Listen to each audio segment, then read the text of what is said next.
कहते हैं या क्रिया कहते हैं। या फिर अंग्रेजी में स्टेटमेंट लिखेंगे the word which shows the action and state of being is called verb. ऐसे शब्द जिससे क्रिया किसी क्रिया के होने का बोध होता है उसे क्या कहते हैं हम लोग? वर्ब कहते हैं।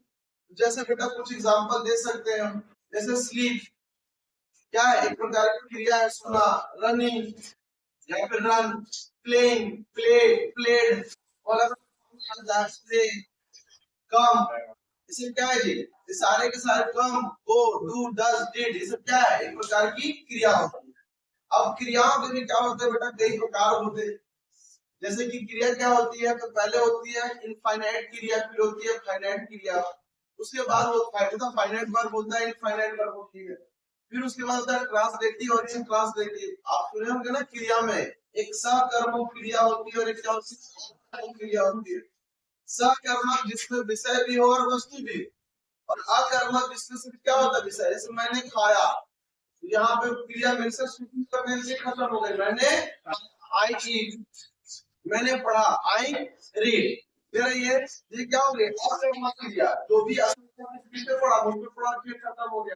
जैसे कि आई रीड अ बुक, अभी मैं बात कर रहा हूँ आई रीड अ बुक, तो मैंने किताब पढ़ी।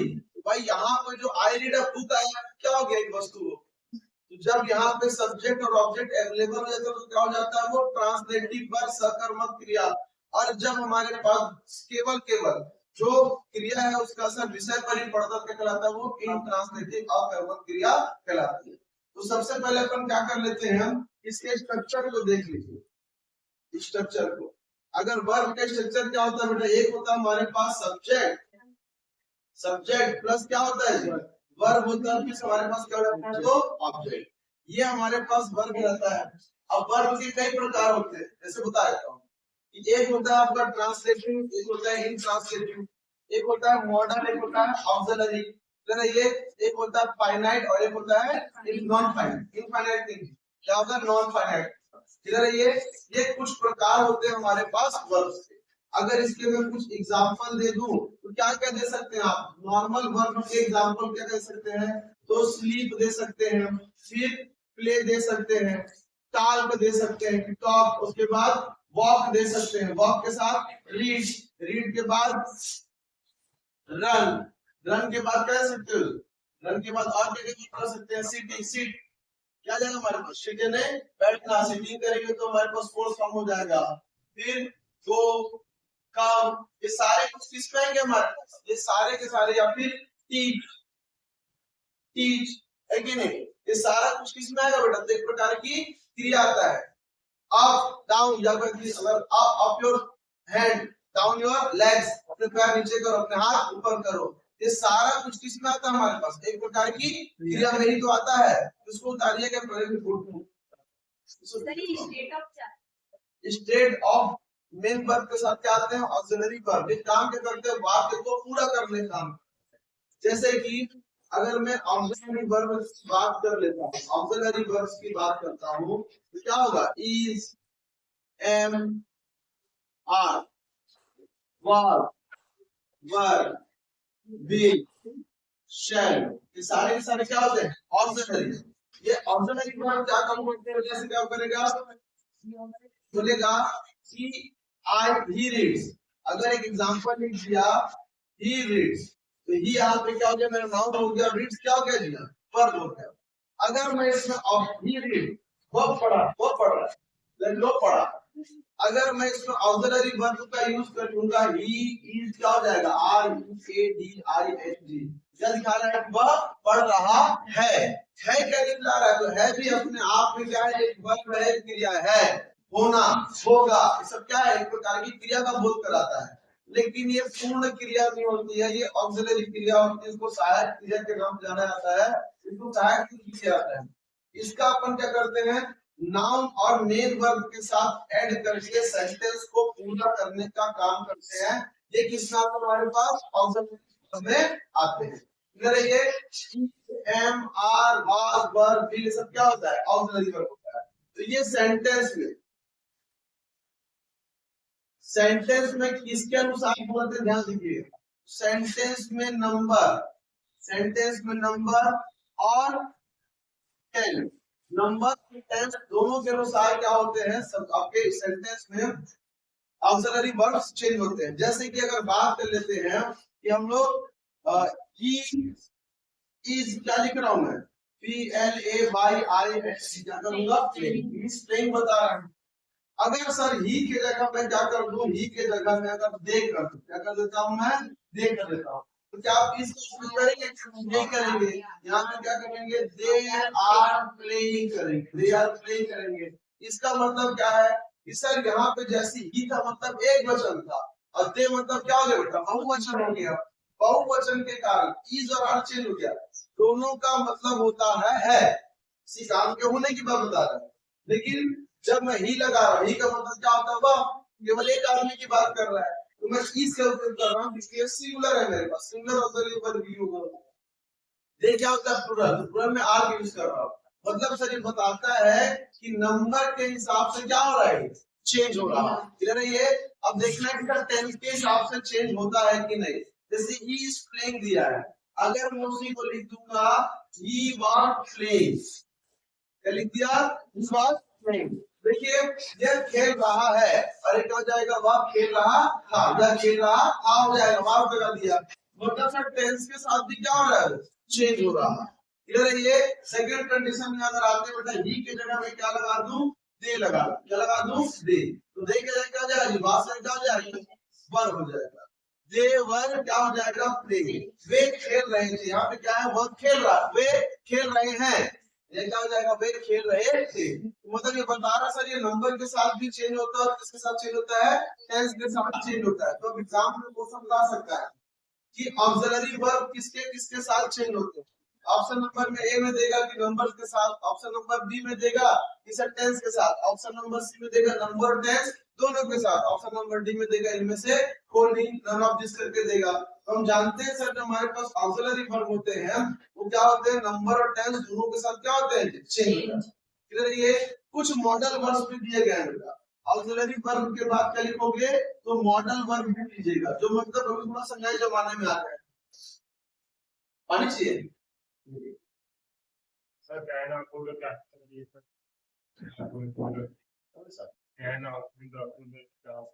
वही तो बता रहा हूँ वो क्या होते हैं मॉडल वर्ब। जैसे हमारे पास कैन दिया हुआ है कैन क्या है अपने आप में एक मॉडल वर्ब है। कैन अपन क्या करते हैं तो प्रेजेंट टेंस में यूज करते हैं उसी का अगर पास्ट टेंस में यूज करेंगे तो क्या हो जाएगा कुड हो जाएगा। ठीक फिर हमारे पास क्या है विल तो विल का क्या हो जाएगा उसका पास्ट टेंस में वुड हो जाएगा। फिर शैल दिया है बेटा शैल का क्या हो जाएगा शुड हो जाएगा क्या हो जाएगा शुड हो जाएगा।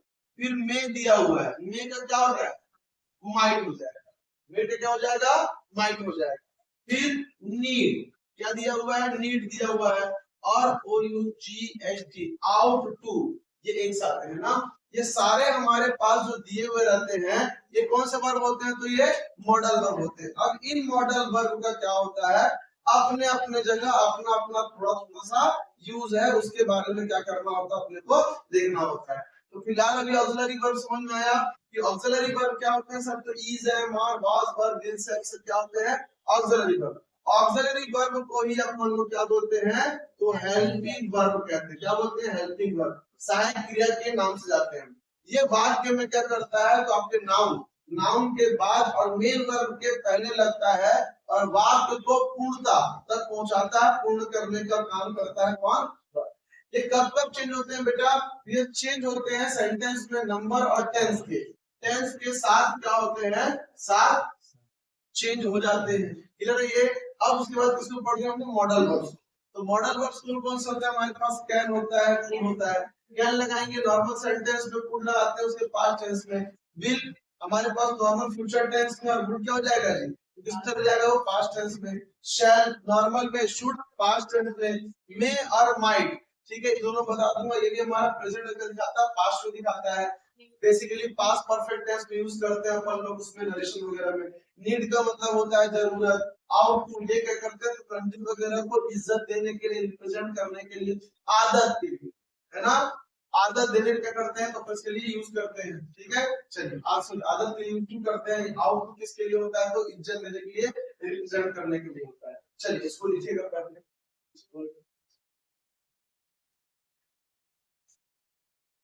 ज्यादा लंबा। चलिए अब बात कर लेते हैं थोड़ा सा ट्रांसलेटिव और इनट्रांसलेटिव के बारे में। तो सेकंड हमारे पास टाइप होता है, एक होता है हमारे पास ट्रांसलेटिव और एक होता है हमारे पास इनट्रांसलेटिव। ठीक है, ट्रांसलेटिव और इनट्रांसलेटिव में क्या होता है, देखिए हमारे हिंदी वाले में जाकर समझिए। ट्रांसलेटिव, आप किसी को कोई ट्रांसफर करना चाहते हो, कोई वस्तु सामने में आदमी होना चाहिए, है कि नहीं, इसको बोला जाता है सकर्मक क्रिया, सकर्मक क्रिया। इनट्रांसलेटिव, भाई ट्रांसलेट हम कर ही नहीं सकते, क्या हो जाएगा वो, अकर्मक क्रिया।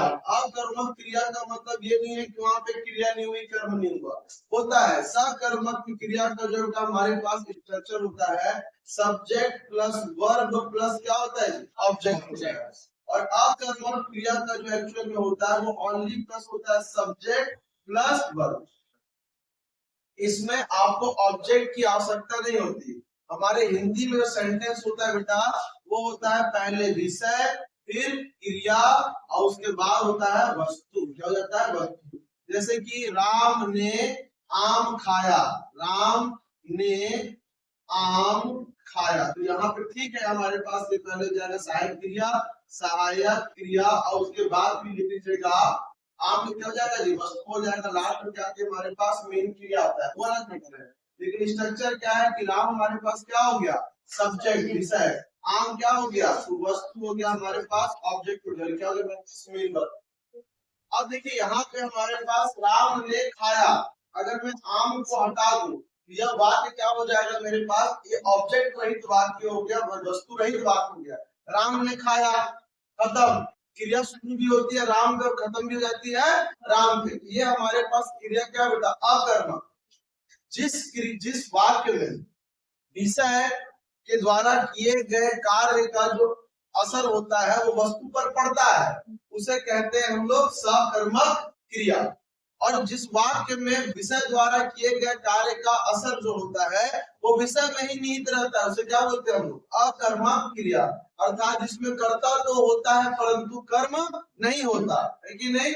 और ट्रांसलेटिव क्या कहा गया है, सकर्मक, जिसमें कर्ता भी होता है और कर्म भी होता है, अर्थात विषय भी होता है, वस्तु भी, सब्जेक्ट भी और ऑब्जेक्ट भी होता है, तो उसको क्या बोलेंगे अपन, ट्रांसलेटिव वर्ब कहते हैं। अब इसका स्ट्रक्चर इस प्रकार से है, जैसे कि बताएगा ही is reading।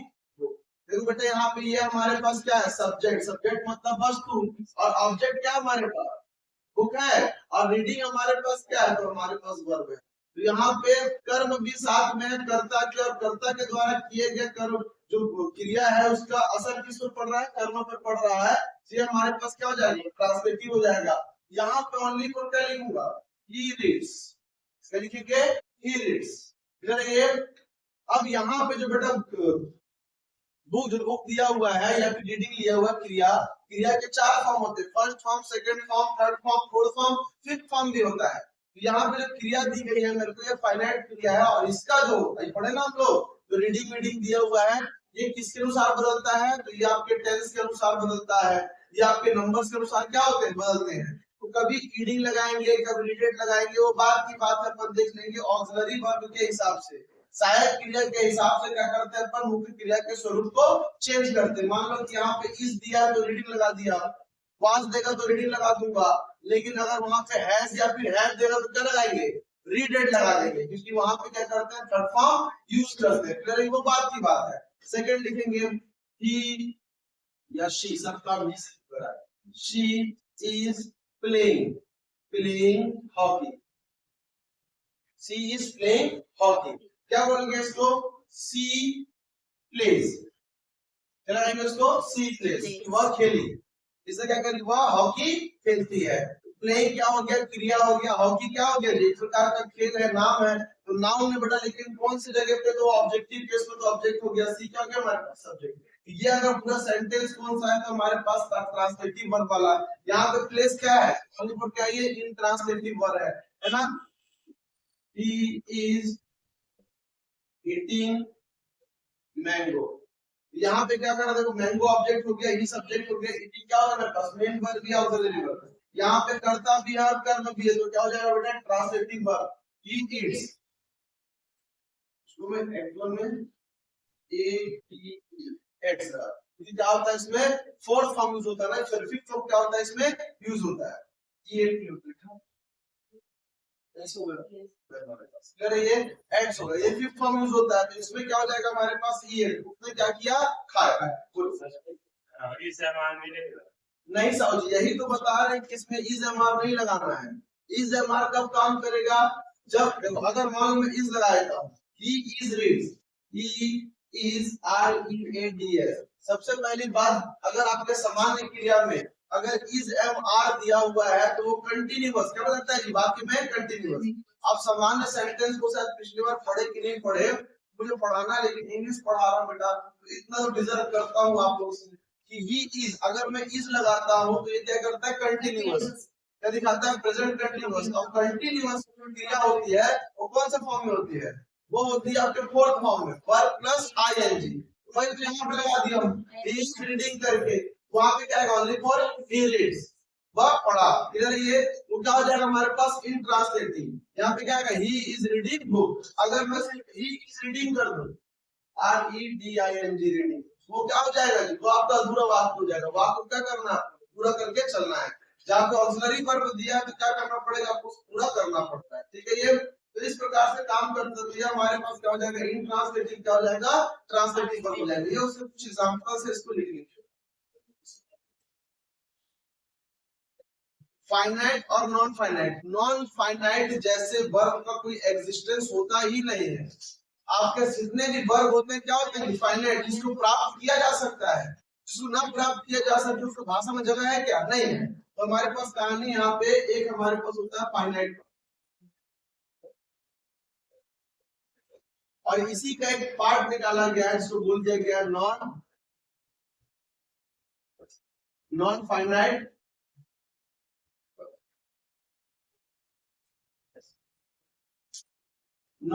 वर्ब का।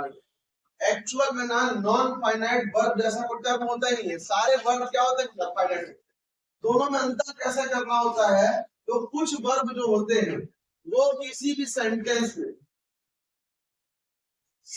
में क्या करते हैं, जितने भी फाइनाइट वर्ब होते हैं वो नंबर और पर्सन होता ना जी, first person, second person, third person. Number और पर्सन के हिसाब से अगर कोई वर्ब चेंज हो रहा हो तो किसमें आता है बेटा, फाइनाइट वर्ब। और अगर टेंस के हिसाब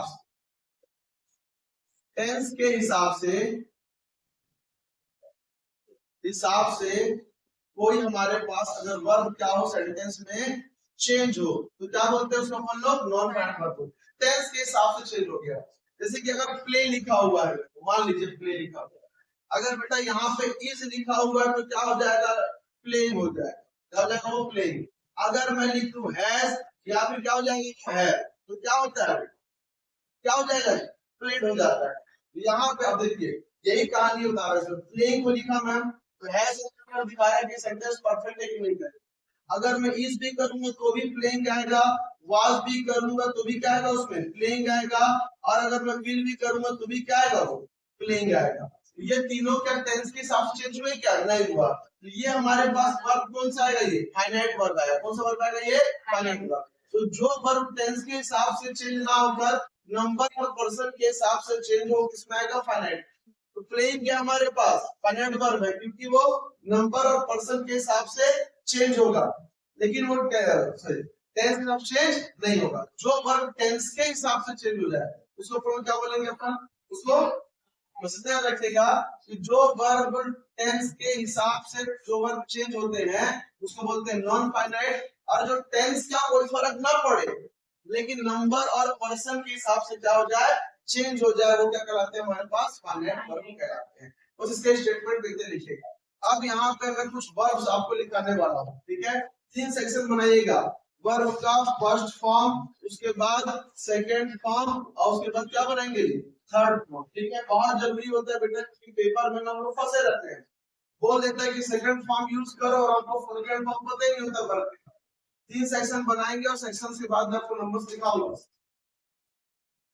जो पर्सन और नंबर के हिसाब से हो चेंज वो फाइनाइट, और जो टेंस के हिसाब चेंज हो जाएगा वो नॉन फाइनाइट। टेंस के हिसाब से कोई वर्ब अगर चेंज होता हो तो क्या बोलेंगे उसको हम लोग नॉन फाइनाइट वर्ब बोलेंगे।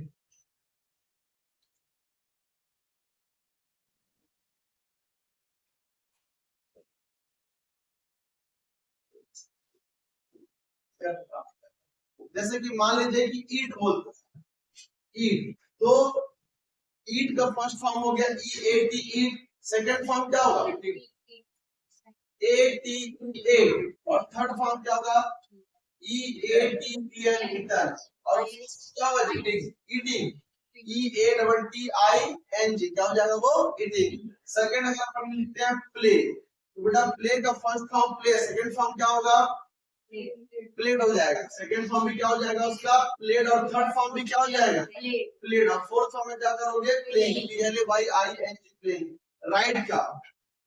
राइट का फर्स्ट फॉर्म राइट है, सेकंड फॉर्म क्या होगा wrote, W R O T E. Third form written, W R I double T A, written. और फोर्थ फॉर्म राइटिंग, क्या हो जाएगा राइटिंग हो जाएगा। स्टडी का S T U T I, study, study क्या होगा studied, S T U D I E D. और थर्ड फॉर्म भी क्या होगा स्टडीड ही होगा, क्या होगा थर्ड फॉर्म भी स्टडीड होगा। और फोर्थ फॉर्म क्या होगा बेटा स्टडी। ये चलिए फिर उसके बाद लिखिएगा laugh, L A U G L. Laugh का क्या होगा ED, ED L A U G H E D, laugh. अरे क्या हो जाएगा L U H E D, laugh. और फोर्थ फॉर्म क्या हो जाएगा laughing, L A U G H I N G, क्या कहलाएगा बेटा वो लाफिंग कहलाएगा। उसके बाद अगर बात करेंगे अपन लोग final fail, F A I L, fail का सेकंड फॉर्म क्या होगा F A I L E D, third form भी क्या होगा F L I E D. और वहां पे क्या हो जाएगा बेटा फेलियर, हो जाएगा वो फेलियर। उसके बाद लिखिएगा नेक्स्ट गेट का, क्या हो गेट का गेट का सेकंड फॉर्म क्या हो जाएगा गॉट हो जाएगा, गॉट और गेटिंग। और सब क्या आएगा उसका getting, C double T I N G, getting. इस प्रकार से क्या करना है अपने को पूरे अपने को लिखना है। सर बंद करिए इसको बाजू में। आपका स्टूडेंट आपसे मे आई कभी बोलता है आप उससे क्या बोले सर आई नहीं, हाँ कभी नहीं है मे आई कभी नहीं। अरे भाई हम 12 साल से नहीं किए हैं मे आई कभी ना बेटा। सामने वाले को आप अगर अगर मान लीजिए कि आप टीचर तो परमिशन कैसे दोगे मे आई कभी नहीं, yes you may not, only for yes you may. ये आप परमिशन मांगने के लिए कर रहे हो और क्या कर रहा है परमिशन देने के लिए आपको ग्रांट कर रहा है यस यू मे, आप आ जाइए। मैडम लोग क्या किए अगर हम लोग को इंग्लिश सिखाना होता तो मैडम भी क्या बोलती यस यू मे करके, और क्या बोलती थी यस तो आप कैसे कर देती या फिर पसंदीदा कर देती। क्लास के बाहर रखेंगे तो प्रिंसिपल आएगा डांट पड़ेगी मैडम को। तो मे आई कमिंग होता था और क्या होता था फिर मैडम क्या बोलना चाहिए था यस यू मे। अगर मैं सेकंड कंडीशन में बोलूं कि मे आई कम इन और मैडम को मेरे को क्लास में अंदर करने का मन नहीं है तो क्या बोलेगी नो यू मे नॉट, नहीं तुम अंदर मत आओ। तो ये हमारे पास क्या होगा उसका उत्तर होगा, क्या होगा नो यू मे नॉट। चाहते तो यू मे नॉट भी हो सकता है लेकिन क्या बोलते नहीं तुमको नहीं आना है, नो यू मे नॉट कहा जाएगा। ये कुछ स्पेशल्स होते हैं बेटा, इसी कारण इनको पढ़ाया जाता है। तो मैं क्या करता है अपन पोलाइटली किसी चीज के लिए रिक्वेस्ट करते हैं और आप पोलाइटली किसी को मना कर दो no you may no, no you may not, yes you may. ये क्या होता है कि किसी पोलाइट प्रकार का रिक्वेस्ट आप करो या क्या करें तो आपको परमिशन दे दे, परमिशन मांगने और परमिशन देना है। कंडीशन क्या है कि पोलाइटली रिक्वेस्ट है, रिक्वेस्ट कैसा है पोलाइटली रिक्वेस्ट है, उस कंडीशन क्या करेंगे अपन मे का यूज करते हैं। आप प्यार से पूछ रहे हो सर मे आई कम इन, वो प्यार से मना कर रहा है, no you may not. Clear? ये सब किसका होता है? ये हमारे पास मे का यूज होता है। मे का यूज बेटा आपका संभावना बताने के लिए भी किया जाता है। मे का यूज जो होता है जैसे कि मान लीजिए सेकंड हमारे पास यहाँ पे दिया हुआ है, you may go to airport, you may go to railway station. यहाँ पे क्या चल रहा है? आप उनको पोलाइटली रिक्वेस्ट कर रहे हो, अरे क्या आप एयरपोर्ट चले जाओगे? आप एयरपोर्ट जाओगे? आप रेलवे स्टेशन जाओगे? क्या कभी आपके माता पिता आपसे ऐसे पूछ सकते थे, you may go to school, school जाओगे? स्कूल जाना है, वो रिक्वेस्ट नहीं करते हैं, क्या करते हैं? परमिशन देते हैं। यहाँ पे क्या मारते रहते, परमिशन दे रहे हैं। क्या कर रहे हैं? यू में गो टू स्कूल मतलब बोल रहे हैं आप स्कूल जाओगे या स्कूल जाओगे, मतलब क्या कर रहे हैं? पोलाइटली रिक्वेस्ट कर रहे हैं, यू में गो टू स्कूल, आप स्कूल जाओगे। सुनना नहीं बात, ये पोलाइटली रिक्वेस्ट क्या करता है? दर्शाता है। ये इसको लिखिएगा, आप बताता हूँ माइंड वाला।